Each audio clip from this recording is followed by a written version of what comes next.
Hiriyoota wajjin guyyaan taphaan dabre galgala kophaa koo ani hirribaa dhaabe.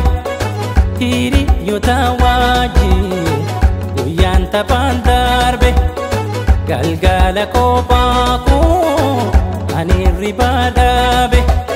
Isuuf waa'ee kee lubbuutoo salphaa miti onneef qalbii tantoo hattee si harka jirti. Isuuf waa'ee kee lubbuutoo salphaa miti onneef qalbii too hattee si harka jirti.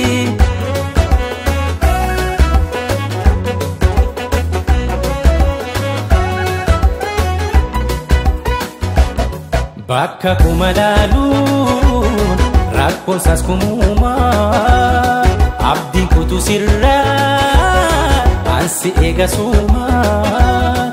Bakka kuma laaluun rakkoon saas kumuumaa abdiin kutu sirraa ansi eega suumaa. Garuu na ulfaatee natti ulfaatee jaalalaan nama raachite waa'een kee natti ulfaate jaalalaan nama raachite. Maaloo yaadame na kottume natti cime maaloo yaadame na kottume natti cime maaloo yaadame na kottume natti cime maaloo yaadame na kottume natti cime.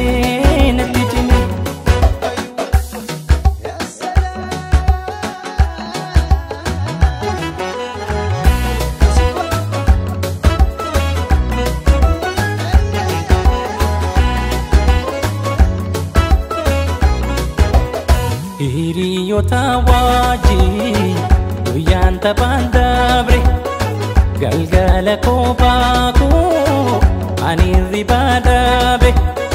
Hiriyoota wajjin guyyaan taphaan darbe galgala kophaa koo ani hirribaa dhaabe. Isuuf waa'ee kee lubbuutoo salphaa miti onneef qalbii tantoo hattee si harka jirti. Isuuf waa'ee kee lubbuutoo salphaa miti onneef qalbii too hattee si harka jirti.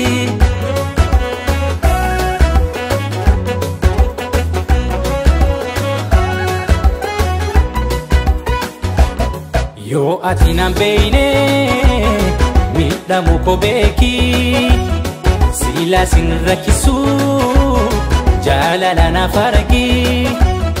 Boojitee qalbii too kan jirtu si faana rarraafne siinkaa naaf beeki mee ana. Garuu na ulfaatee natti ulfaatee jaalalaan nama raachite waa'een kee natti ulfaate jaalalaan nama raachite.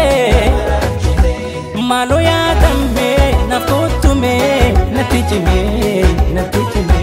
maaloo yaadame na kottume natti cime maaloo yaadame na kottume natti cime maaloo yaadame na kottume natti cime maaloo yaadame na kottume natti cime.